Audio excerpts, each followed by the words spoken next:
Okay, today is my son Danny's birthday. He prefers to be called Dan, but till the day he dies, he'll be Danny to me. Um, Actually, everybody in the family calls him Danny. So, but I introduce him as Dan because I know that's what he wants me to do. So please let me indulge in, well, that's not the right thing to say. Please indulge me.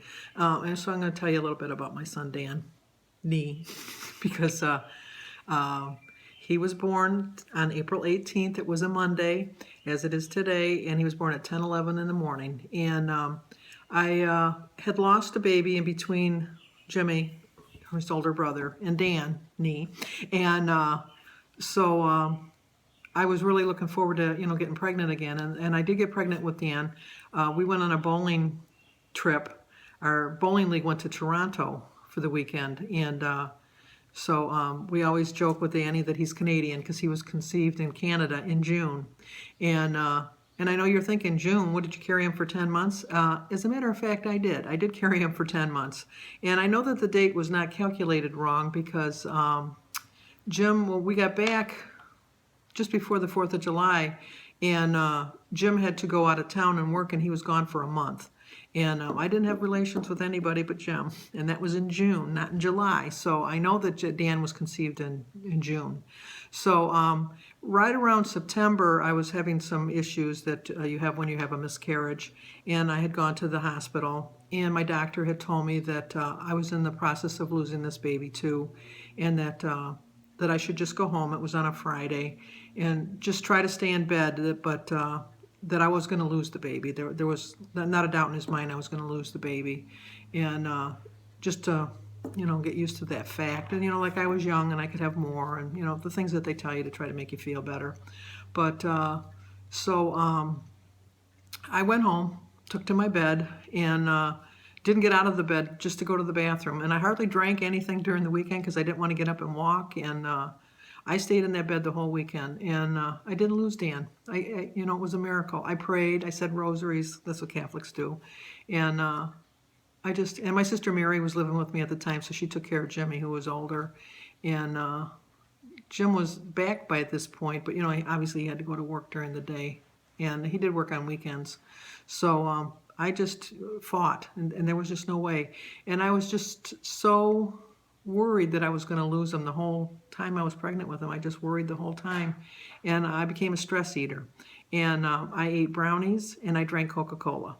And when I say I drank Coca-Cola, I drank Coca-Cola. I would drink, at the time you would go and buy a 6-pack, and they were like 12-ounce bottles. I would drink the whole 6 bottles in a day, if not more. I would make a box of brownies and eat the whole box of brownies. I went crazy. I stress eating the whole time.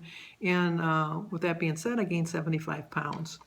And so Danny's original due date was March 25th. So, I was only 3 days late with Jimmy, so I thought, I'll probably have him like around Denise's birthday, because Denise's birthday is the 28th. And so I said, well, maybe I'll have her, because our family always tend to have birthdays when someone else's birthday is. That's just, or, any kind of special event, we always share it with somebody else. So I knew that I was going to just be a couple days late. And then when it came into to be the first week of April, I kept thinking, when's he going to come? And then it was the second week of April, and, okay, come on, any day now. And, the doctor kept saying, are you sure, when you, had your get together, as they say. And I said, no, I'm very sure of the date. We were in Toronto, and, Jim was gone, and blah, blah, blah. I told him the whole story again. And so we went and bought a car on Friday. And well, actually, it was earlier than that, because back then you ordered cars, and then they'd come in with everything that you wanted. And the car was supposed to be delivered on Monday. And Friday went to the doctor's on the 15th, and he said, if you haven't had them by Monday, we're just going to have you check into the hospital, and we're going to induce labor. So I said, yeah, okay, fine. So Monday morning comes, and no Dan. He liked where he was at. He was not about to leave. He had a nice cushy spot. So we went to the hospital. They gave me all the shots to induce the labor, and we were supposed to pick the car up. And so the doctor said, you've got hours. This is not going to happen overnight, so don't worry. So they gave me the shot it was about 9:30, 9:45, and Jim says, well, I'm going to go pick up the car. And I says, well, okay, you know, I'll be here. I'll be waiting for you. And at 10:11, Danny came into the world. Jim wasn't there, once again, not there for the birth of a child. He was born, and I was just so happy, and it was just the best thing. And just another quick little side story, that Danny was going to be named Chad Gregory for the whole 9 months. Was Chad Gregory. If he would have been born on his due date on March 25th, he would have been Chad Gregory. And for some reason on Friday, the 15th, and I know it's kind of gross, I don't know why, but I took a shower, come out of the bathroom, I told Jim, I said, you know what, while I was in the shower, I thought, I don't like Chad Gregory. I'm going to name him Daniel Edward. And Edward after my father.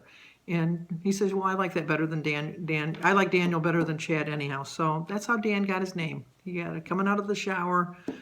Somehow I got it. So happy birthday, Dan. I love you so much, and I'm so glad you're in my life. And now you've given me 2 grandsons, and now I'm waiting for a granddaughter. Let's get going. You're not too old.